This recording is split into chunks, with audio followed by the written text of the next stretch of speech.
మీరు చాలా సినిమాస్ తీశారు అండ్ అల్లు అర్జున్ గారితో మీరు ఎప్పుడైనా స్క్రీన్ షేర్ చేసుకుంటారు, దానికోసం మేము వెయిట్ చేస్తున్నాం.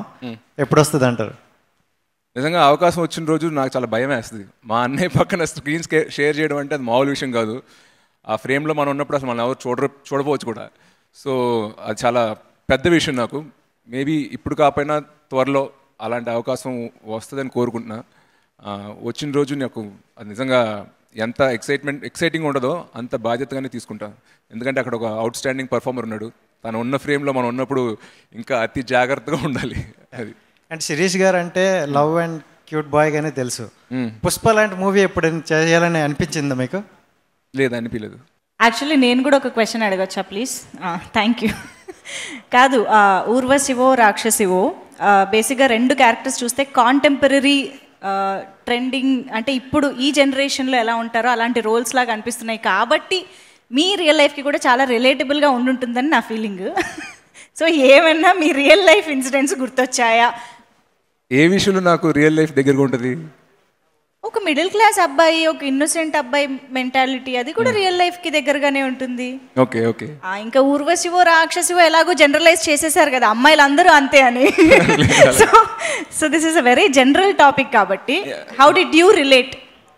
డెఫినెట్లీ హోల్ ఫిలిం టోటల్ క్యారెక్టర్గా కాకపోయినా చాలా సన్నివేశాలు అయితే రిలేట్ అయ్యాను.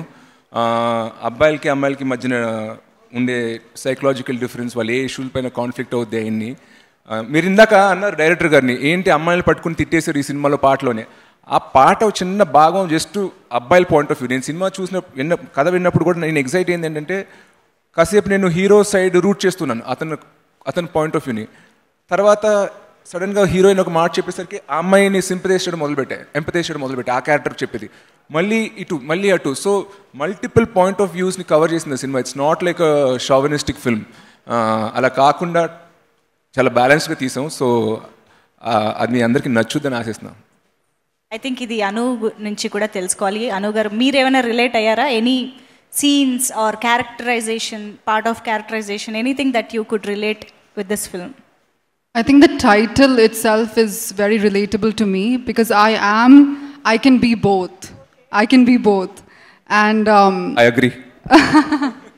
So I think that's the main thing that was relatable for me, yeah. Perfectly apt for Anu kuda anamata. I think for every woman, yes, for every woman. Of course, yes.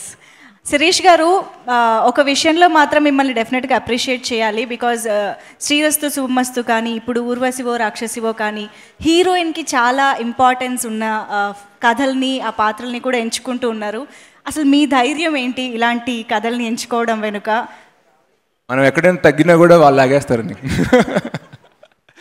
అలానే లేదండి. ఇప్పుడు love story అన్నప్పుడు ఉత్తి bye point of view చూపిస్తే boring ఉంటుంది అన్న.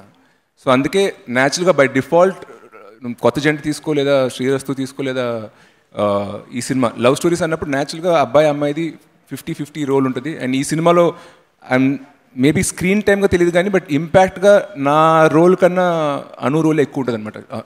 తన behaviour, తన రియాక్షన్, తన యాటిట్యూడ్ బట్టే కథ ముందుకు వెళ్తూ ఉంటుంది. So I'm happy being a part of a story which is very women centric.